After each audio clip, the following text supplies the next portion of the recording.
सिर्फ छत्तीसगढ़ या फिर भारत देश में ही नहीं अपितु पूरे विश्व में जो है ग्लोबल वार्मिंग की जो समस्या है वह एक बहुत बड़ी समस्या बन करके हमारे सामने आती है। कभी भी राजनीतिक सभाओं में या फिर जब वैश्विक संगठन के द्वारा या फिर जो विश्व के अलग अलग देशों के राजनेता जब एक ही मंच पर शामिल होते हैं तब मुख्य रूप से जनसंख्या नियंत्रण के संबंध में और ग्लोबल वार्मिंग को कैसे कम किया जाए उसके संबंध में चर्चा की जाती है। लेकिन वह चर्चा जो है सिर्फ बड़े बड़े मीडिया चैनलों को तथा जो पढ़े लिखे युवा हैं उनको अपने ओर आकर्षित करने का ही एक साधन साबित होता है। कारण क्या है मैं दिखाना चाहूँगा। यह जो नर्सरी है आप यह ना सोचे कि मैं जिस स्थान पर उपस्थित सिर्फ उसी स्थान का उदाहरण मैं दे रहा हूँ। यह पूरे विश्व के लिए एक उदाहरण साबित होने वाला है कि जिस प्रकार से यहाँ पर जो नर्सरी वन विभाग के द्वारा लगाया जाता है या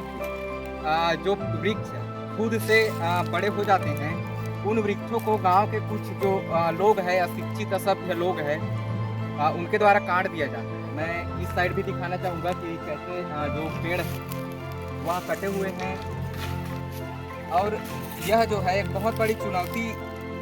बन करके सामने आने वाली है पूरी दुनिया के लिए। अगर हम चाहते हैं कि ग्लोबल वार्मिंग की जो समस्या है वह कम हो, क्योंकि कोरोना जैसे महामारी वैश्विक महामारी के समय पर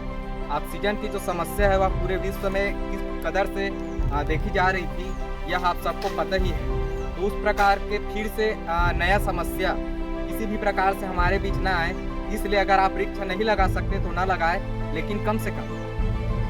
जो वृक्ष बचे हुए हैं उन वृक्षों को आप सहेज करके रखें। और जैसे हमने अपने देश के लिए एक चौकीदार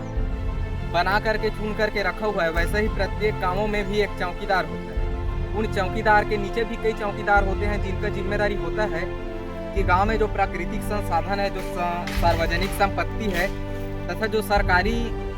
संपत्ति है उनको सहेज करके रखा जाए तथा जो भी लोग इनका दुरुपयोग करते हैं या फिर इनका जो है वृक्षों का कटाव करते हैं उन लोगों पर कार्रवाई की जाए। लेकिन किसी भी प्रकार से कार्रवाई ना तो वन विभाग के द्वारा दिखाई पड़ती है ना तो गाँव के चौकीदार के द्वारा दिखाई पड़ती है। मैं यहाँ पर सीधा सीधा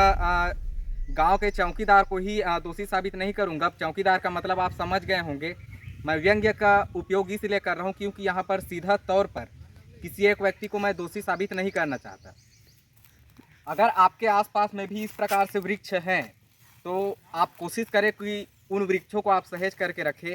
और जिला के जो अपर कलेक्टर है वह इन मुद्दों को किस प्रकार से देखते हैं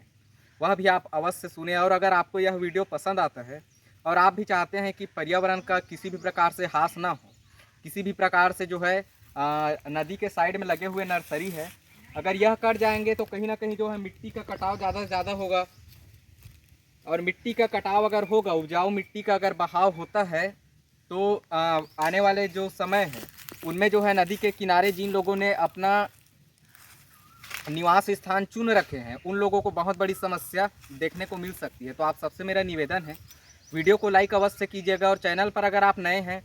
तो चैनल को सब्सक्राइब कर हमें फेसबुक, ट्विटर और इंस्टाग्राम पर भी फॉलो अवश्य कीजिएगा। धन्यवाद। वन विभाग है सर, उसके द्वारा पूरा जिला में लगभग नर्सरी लगाया गया है, लेकिन कई नर्सरी का हाल बेहाल है सर, क्योंकि ग्राम करेली बड़ी में जो नदी के किनारे नर्सरी लगाया गया है पूरा उस नर्सरी के जो पेड़ है उसको काट करके अपने ईटा को पकाने का काम किया जा रहा है सर। इसमें पहले यही कहना चाहूँगा कि वन विभाग का नियंत्रणकर्ता अधिकारी जिला वन मंडलाधिकारी हैं और ज़रूर इसकी शिकायत कलेक्टर महोदय के समक्ष प्रस्तुत किए जाने पर या हमारे संज्ञान में लाए जाने पर हमारे द्वारा भी इस संबंध में जानकारी संबंधित विभाग से ली जाएगी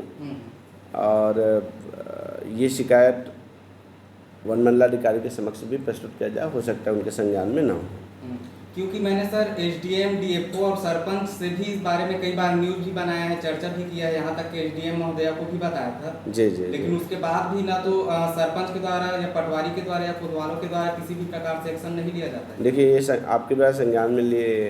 मेरे संज्ञान में लाई गई हैं और इस संबंध में संबंधित विभाग से जरूर सूचना मंगवाई जाएगी और विधि संगत उस पर कार्रवाई की जाएगी।